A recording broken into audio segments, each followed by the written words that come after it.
I have one vehicle that's been involved in a rear-end accident. I got 8 vehicles that are stored there because of the 30-day impounds, abandoned vehicles, and so on and so forth. Okay. None of them have been in any major crashes, and they aren't leaking any major fluids out of them. Okay. One vehicle. Bottom line, yes or no, you're going to live up to whatever the conditions are. But always do. All right, thank you, sir. Thank you. Wait a minute. Thank you, A.J. Mr. Johnson. Mr. Johnson. Yes, sir.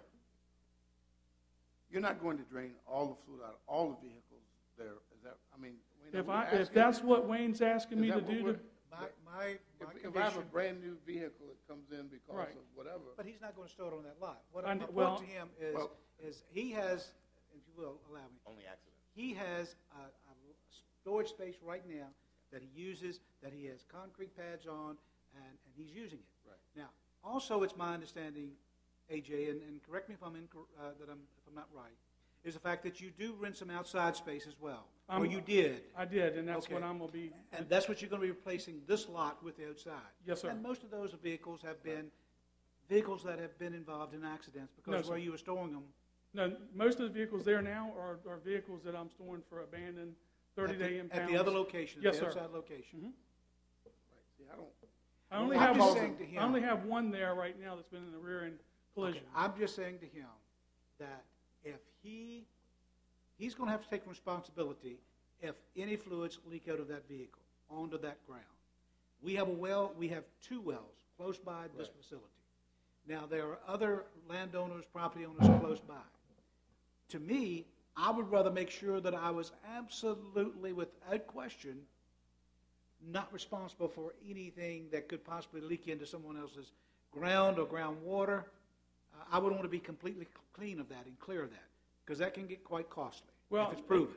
I talked to a lot of people, and the conclusion was if it's been in a major front-end accident, then absolutely we should drain every fluid out of it.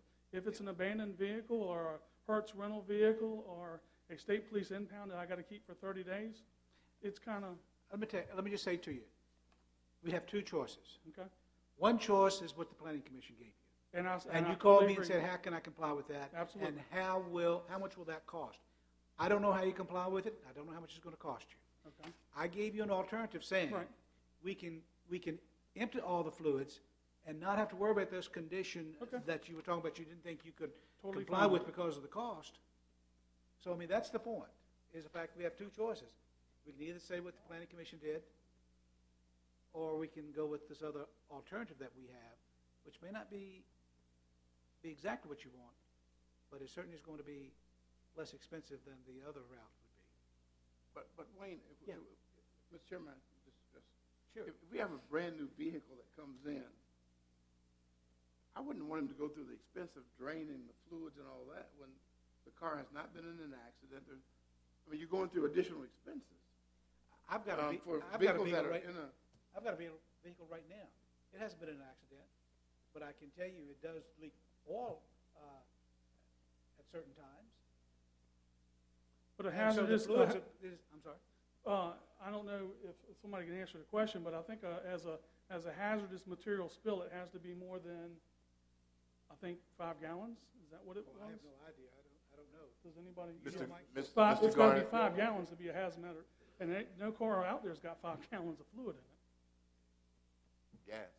So if it's not required, I mean, if it doesn't have enough fluids for 5 gallons, I mean, it's got to have 5 gallons to be a hazmat spill. But how about just getting in the ground? Sir? Over time, if you've got 100 vehicles up there, I think it says you could have up to 40 vehicles. Yeah, I have I think I have 12 vehicles right now in the storage lot. In the middle of June, I've towed almost 1,000 vehicles last month. So I turn the cars pretty quickly. I don't stack them up. Yeah, we need to kind of figure out the issue. Mike? This is what we're trying to do, Mr. Johnson. We're trying to make sure. I'm on board with anything you guys want to do. Okay. Well, we want to make sure it's fair. Okay. I appreciate that. And I'm going to give you two scenarios. Okay. And you make sure we understand what's going to go on. Okay. My car's out on the street now, parked illegally. Right. The sheriff calls you. You tow my car, which is theoretically not leaking. That's correct. You have 2 facilities. Yes, sir. You're going to take my improperly parked car to the, we'll call it the impound facility you already have, right? Well, that's the one I'm going to be replacing. Okay, but where do you take the illegally parked car or the Hertz repo or whatever? To my storage lot I'm renting right now, I'm leasing. Okay, and this new facility will only be for accident cars. Yes. Well, that's what they're asking me to do. So That's what I'm trying to clarify. So if the- your the- new my plans was I was going to try to do a storage lot for, both the abandoned and accident vehicles. But if Wayne's saying no, that's not a go, then we got to do what he wants me to do. Well, the key is we're trying to protect the environment. Completely while understand trying to make sure you have a business. It's a win-win is the goal. Absolutely. So if you're telling us that you'll take only accident vehicles to this facility we're looking at now, then this facility we're looking at now would be the only place you're really draining the fluids all the time. Or they would already been drained before they got there. They'd be drained before they get there if they've been in a Okay. major accident. Absolutely. Now, the illegally parked cars, the Hertz Enterprise repos that you get, you'll take to your facility you have now, which has nothing to do with this special exception. Do you have enough space, AJ, to store that? So our issue is if we move ahead with this, when I rent a car from Hertz and don't pay them, and you come and get it, you're going to take that theoretically brand new car, take it to the shop, drain all the fluids, then put it on this facility. Then when the Hertz representative comes to pick the car up, he's going to turn the key and there'll be no oil in the car. And No, we have stickers that go in for bloodborne pathogen, like blood cars, and we have the proper stickers that go on the cars for different things. So you got a big thing that says no Oh, yeah. oil in the car. Do not start. All Okay. fluid's been drained. Yeah, oh yeah. Well, We have that already. I guess that's kind of the only option you have based on what I'm You hearing. don't want to do that. All right. I don't want to put him through that because it's really not necessary. I don't want to put I him think we through should it say either. that if a car's been in an accident, then it is required that all the Yeah, fluids absolutely. drain. But I for agree. cars that are not in an accident and come in their running condition and because of a violation, Okay. why should you go through the expense of draining fluids and all that when somebody's going to come pick the Mr. vehicle up? Underwood, can you and I compromise on this deal and say, we'll say any damaged vehicle, That was the word I was looking for. but it's a 1-year review rather than a 2-year review? Yes, sir. That's great. Okay.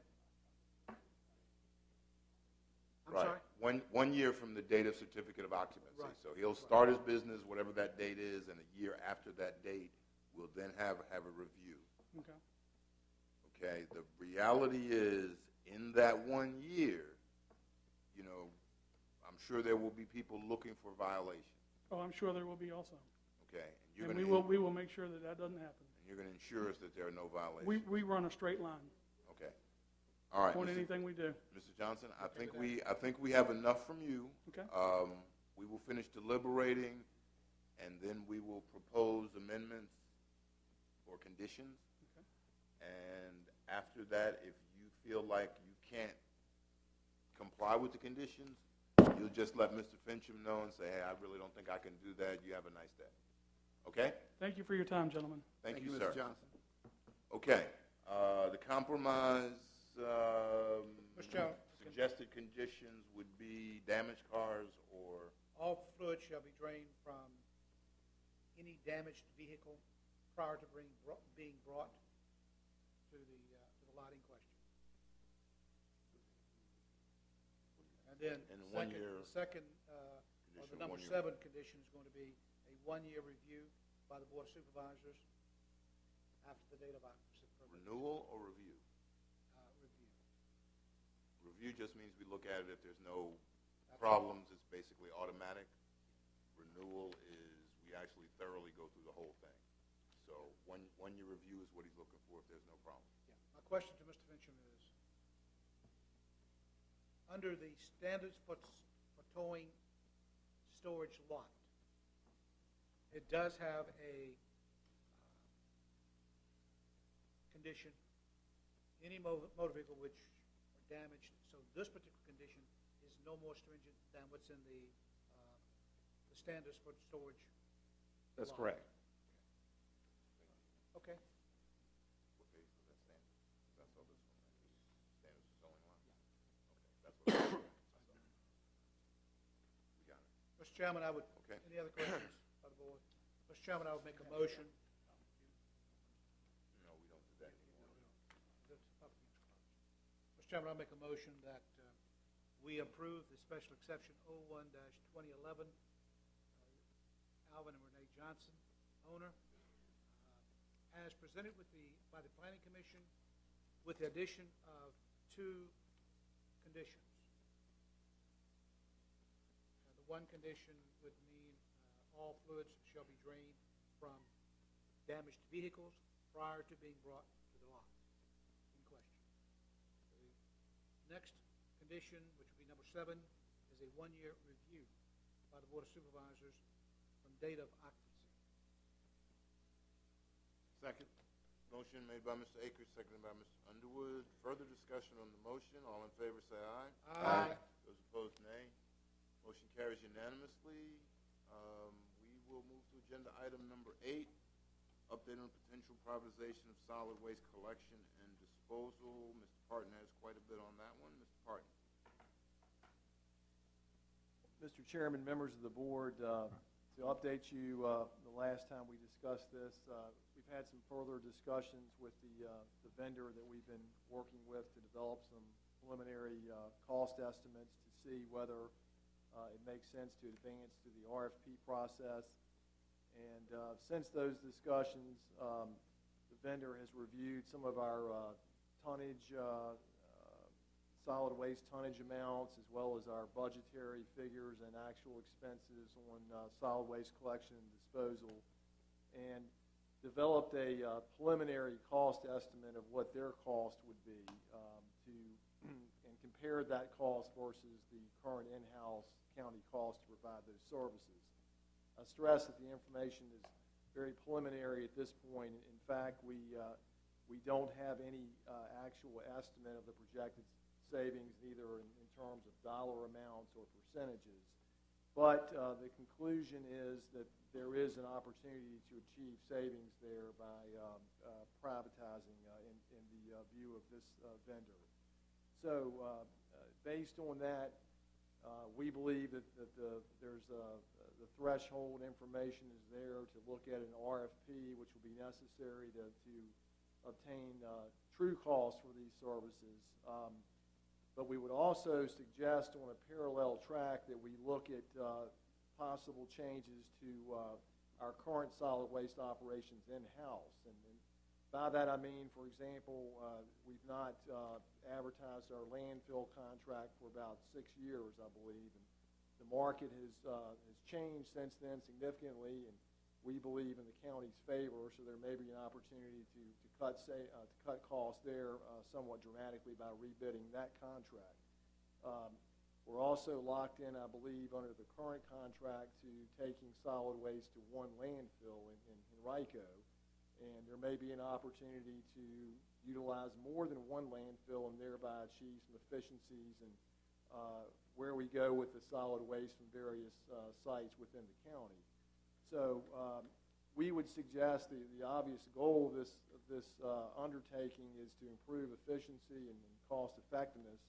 We'd like to look at both of those on a dual track and advance forward with both of those recommendations.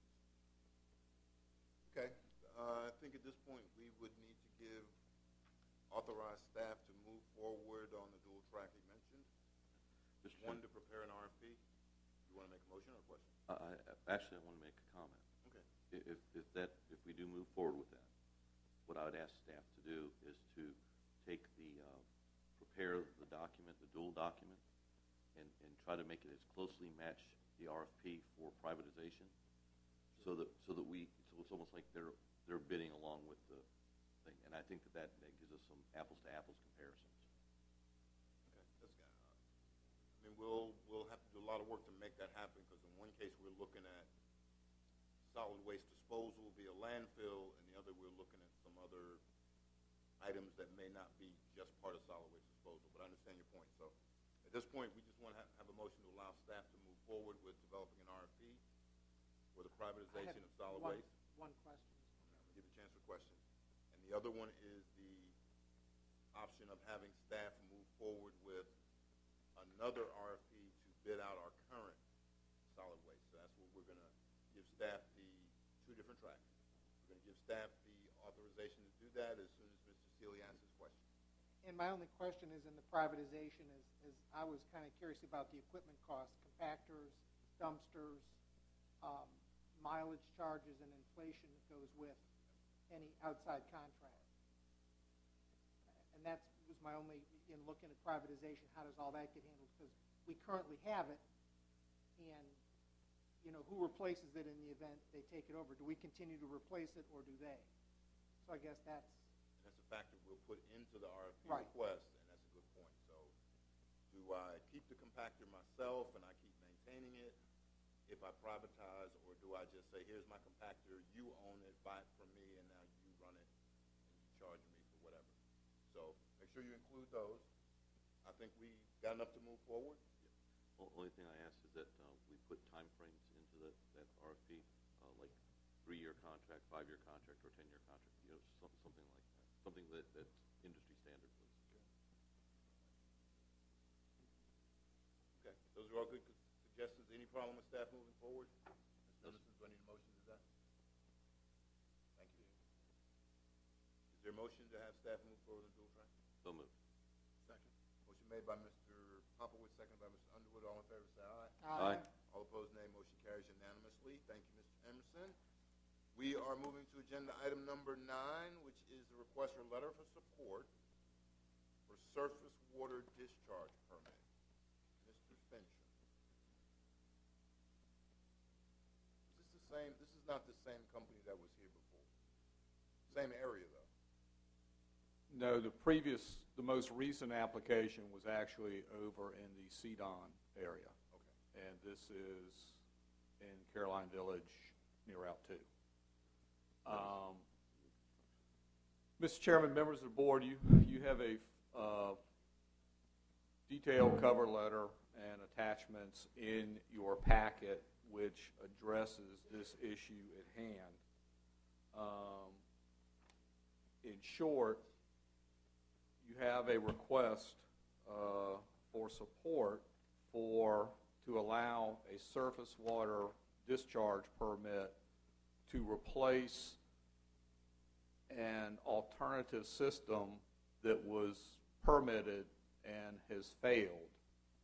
And it includes not one, but actually 2 different parcels or residences where these alternative systems have failed.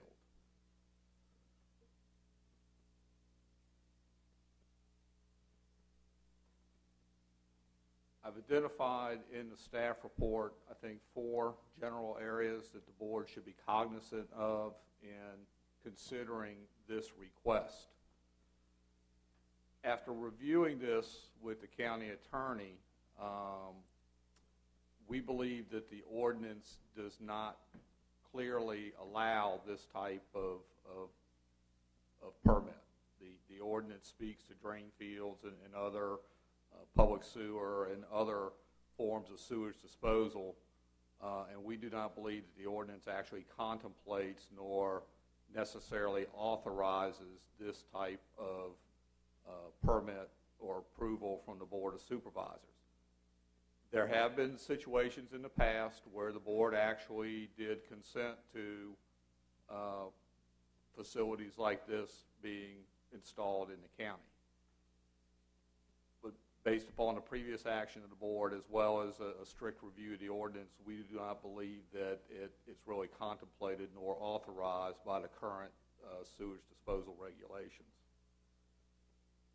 One step further, though, I think the situation that we have exemplifies the problems that can be created through General Assembly actions over the last couple of years, where the regulations governing building construction as it relates to to sewage disposal have actually been loosened and allow these smaller lots that previously were unbuildable because you could not get a conventional drain field on those lots.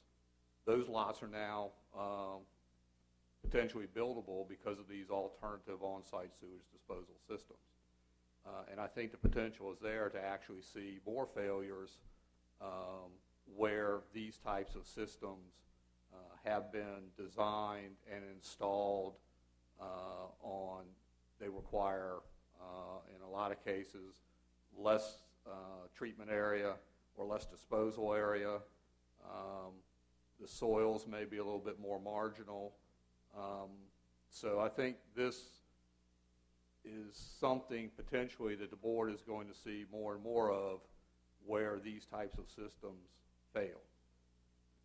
However, we have the situation now where you have these failing systems. And it appears that there is no adequate space on these lots for a replacement system, hence the request for the surface disposal.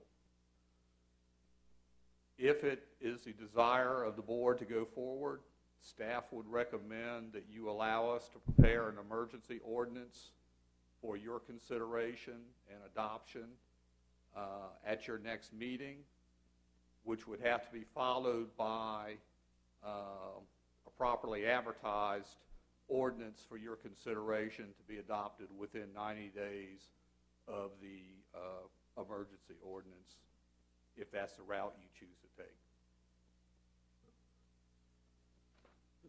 Okay. So, Mr. Fincham, we basically have two houses that are occupied at this time, and both of those have alternative septic systems, and they both failed, and there is no room on the lot for another alternative system. So I take it that basically our options are approve this request and have two housing units using what you called an unnamed stream that's close to Ruffin's Pond, or they have to move out of the house or something. If the health department ultimately determines that the drain fields are not functioning, then it becomes a property maintenance issue, and it gets posted as an unsafe structure. And it becomes a building code / property maintenance issue that falls back on the county, your staff, who then enforce that as a property maintenance issue. Okay, I understand what you're saying there.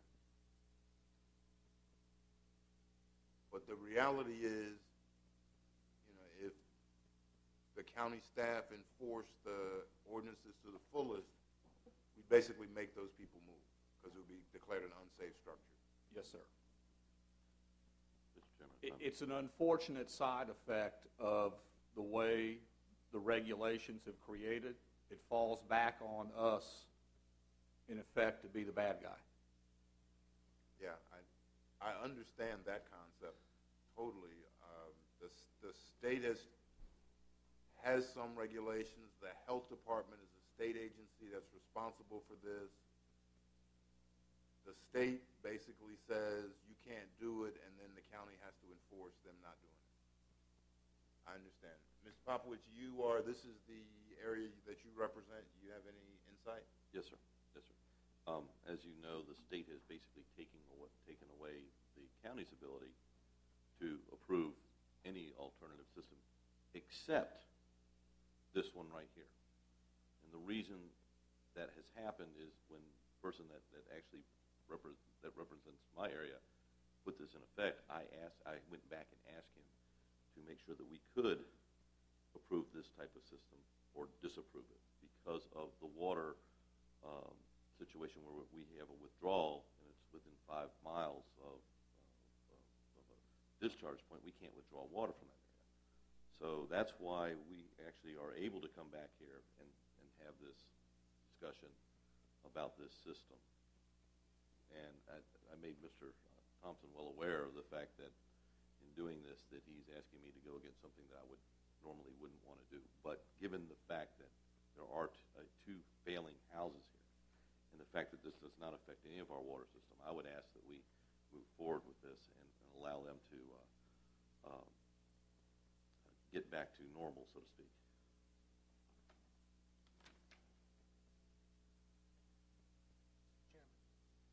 One second. Mr. Fincham, you've researched the options in your report as I read it here. There is a solution where you can pre-treat the existing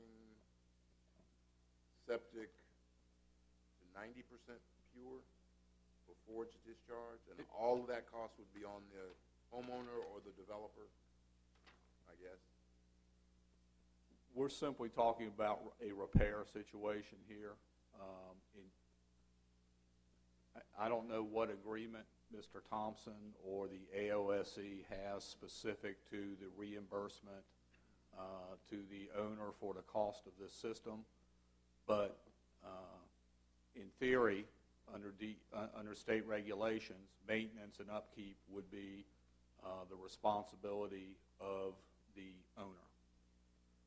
And we have suggested that we actually prepare an ordinance that would address these issues, in the future, recognizing that the state may come in and preempt that ordinance at some point in time. Yeah, and as one who's had an overflowing septic system, it's not a pretty sight, so I can imagine this is not a pretty sight as is. All right, Mr. Seeley, you had a question? And I guess this goes back a few years ago with the RPAs and having to pump septic tanks and all that went on, and with the Chesapeake Bay regulations that are getting more and more stringent, and what effect downstream this is going to have if we have others. I mean, I understand the case of these two, but this isn't the first one that we've seen. This is, at least my time on the board, this is the second time we've seen this. And I just have concerns about we're putting effluent into a body of water that doesn't even stay in the county. What happens to us downstream later? I understand the family's situation, but I understand that it's going to affect us down the road as others make the same application. If I make, Mr. Seeley, the other thing that we saw, the other unit that we saw that was similar to this, was for a new lot in a new house that the guy wanted to put this on, not a failing system. And I said it was similar to it. I didn't say it was the same one. It was just similar, but we're going to do essentially the same thing. Yes. And I'm just concerned of what this does to us downstream. Well, it's not quite the same thing, and that's kind of why I want to be specific. We're not setting a precedent in some sense, because if we did, we would have let the first one go and say, okay, it's okay all the time. The reality is we are here in a position to play helper, or we could play Snidely Whiplash and throw everybody out of their house and put them on the street. That's basically it. Now, how do we balance not being the bad guy and throwing them out on the street with protecting the overall health and welfare of the rest of the area? That's really the reality. We could say, hey, no, that's against the rules. Sorry, have a nice day. You guys will have to move. Which to me is within the rules, but extremely unfair. The fact that they went through AOSE and that system itself failed means they were trying. It wasn't like they came to us like the first one with the brand new house and said, hey, brand new house, I need to do something. And we said, no, you can't do that. You have to make some other arrangements. These guys made the other arrangements, and now for whatever reason, the other arrangements failed. So our choice is, do we say, hey, you got to move, get out of the house, and of course lose whatever tax revenue there is there because it's going to be deemed an unsafe structure and will have a net value of zero? Or do we say you can dispose of it into a stream? I think that's the decision. Sure. Mr. Akers has a question. Mr. Fincham, now the stream, the water source that this affluent would be going into is the Mata River? No, sir. It actually, it drains into a water body, ultimately in Spotsylvania County, which then drains to the Rappahannock, I believe. I thought I saw somewhere here that's talking about a back Oh, property no, line. that's the previous application. We copied the previous application okay. as well. That was the one that drained into the Mata. That was the one we turned down. Yes, sir. What happens in Lake Caroline, for instance? Because I know there are a lot of these alternative systems in the backside of Lake Caroline. And there are probably some in Lake Landor. I would think there's probably some of those in Lake Landor as well, at least on the Landor side. What happens if some of those start to fail? You're potentially faced with a similar situation. Well, what water source? I mean, you don't dump it into the lake. So what water source would be? That would be a good question, Mr. Akers. And I think this kind of identifies the problem with these potential failures out there. You know, if you don't have them in the lakes, they can go in the lakes. They could go in Caroline Pines. Any of these older platted subdivisions where the lots, like I said, you couldn't find sufficient soil, suitable soil for a conventional drain field system, now potentially can be developed with these alternative on-site systems. And if they fail, we have a similar situation where we have a request before the Board of Supervisors. I'm not interested in making people leave out of the house. I mean, I want us to try to come up with some type of resolution to the issue. That's no question about that. I'm just wondering how we rewrite the ordinance, because I think it needs to be rewritten to include, it's probably not going to be the only request we get. I mean, hey, it's going to be others over a period of time. So how do we deal with those? And we've got to try to... And that's our thought process behind, we actually go back, review the ordinance, and propose standards and a process for consideration of these types of requests. You know, we outline the steps they have to go through.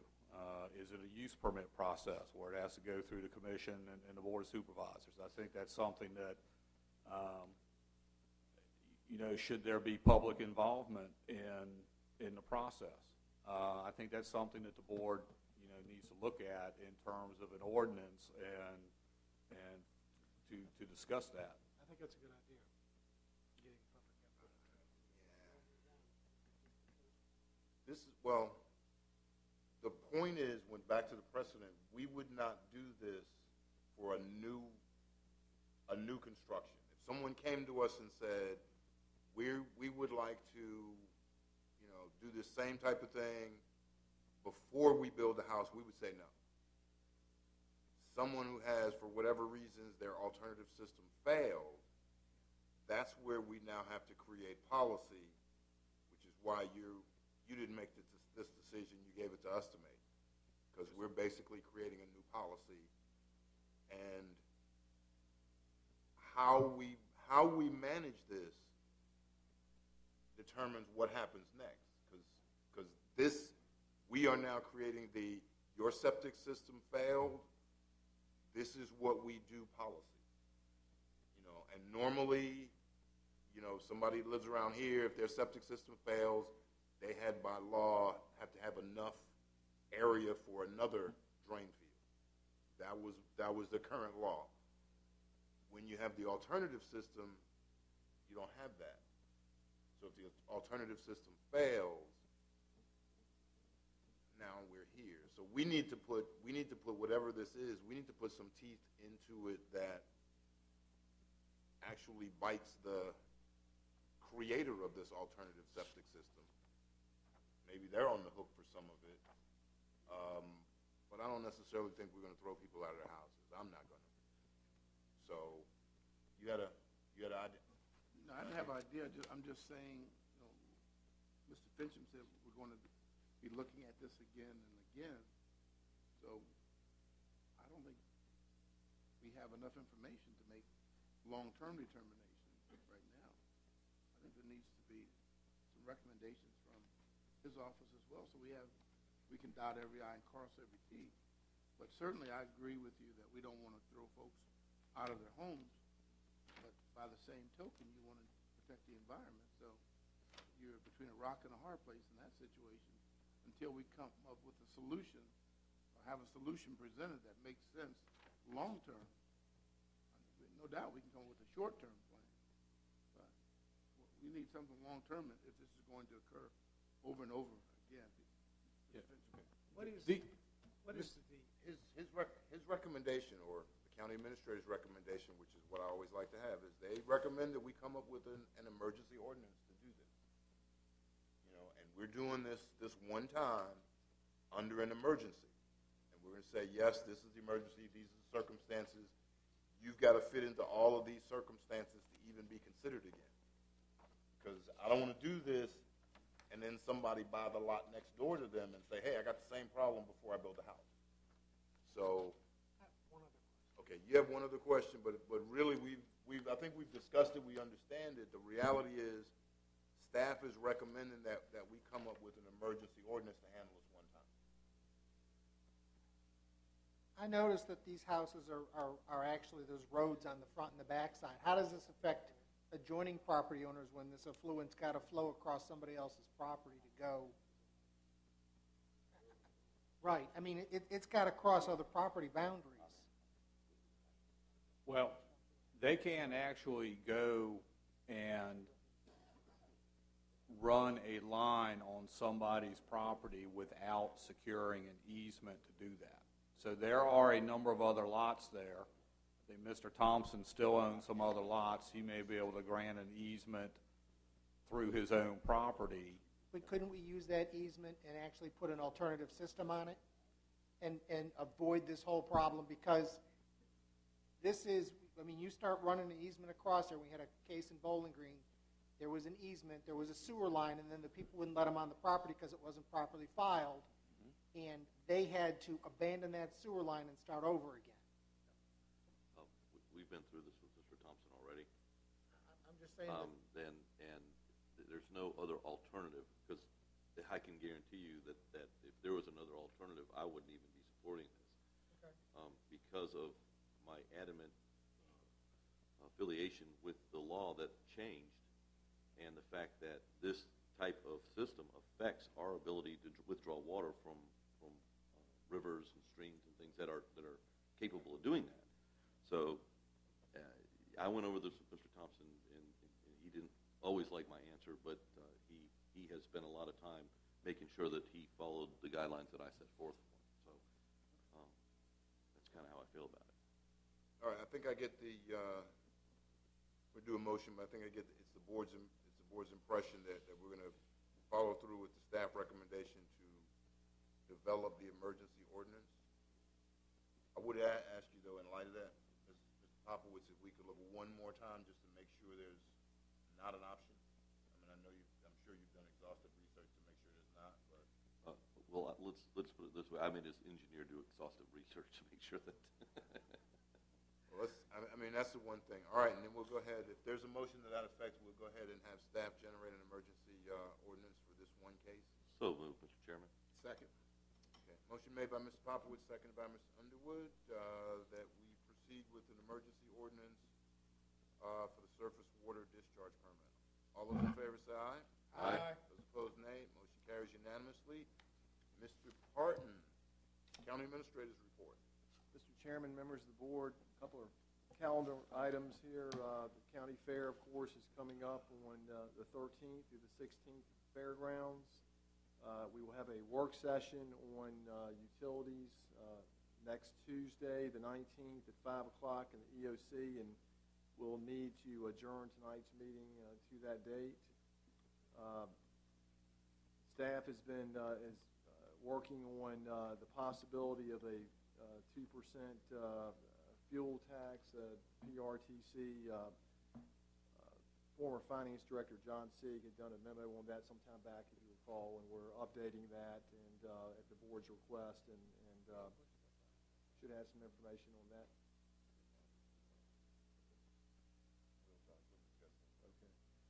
Okay. The fire EMS chief position has been advertised, and one final note, we'd gotten some information from Comcast that concerned us regarding the expansion into Caroline Pines. Apparently there are 100 customers there that already have service. We got word that they considered the remaining 300 homes in the subdivision as new customers, and originally were not planning on connecting those homes as part of their project. Through Mr. Wilson's work on that, he's been able to persuade them of the wisdom of connecting the remaining 300 homes as part of that project as well. So very good news. What's that?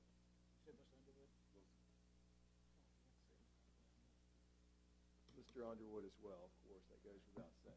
So good news on that front, and that's all I had, Mr. Chairman. Thank you, Mr. Parton. And we'll discuss some of those items you have this week. Closing board comments, Mr. Underwood. None. Popowitz? Have none. Mr. Seeley? I have none. Mr. Akers? No, sir. Okay, no closing comments.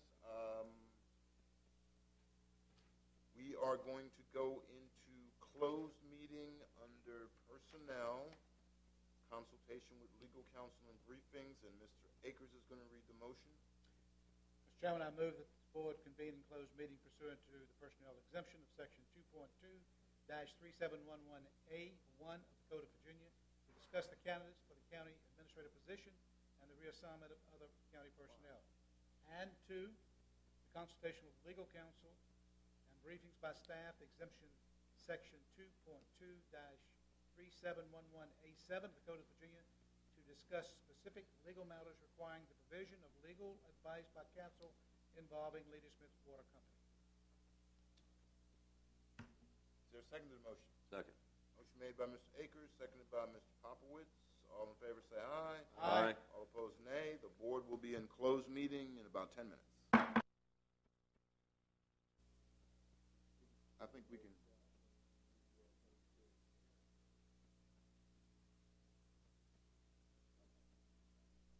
Well, that's true. We switched the position. Yeah. I think 6 is a good time because Okay. that's kind of standard time we meet, and it'll give us hopefully 2 or 3 hours. I don't know if we'll need that much. Okay. And plus it'll give us a chance to get back from 6 o'clock is Northern fine. I Virginia. just point out that we said 5 earlier, that's all. Well, that was a mistake, and we're going to rectify that. Mr. Akers is going to do that right now. I make a motion we adjourn to Tuesday, July the 19th at 6 p.m.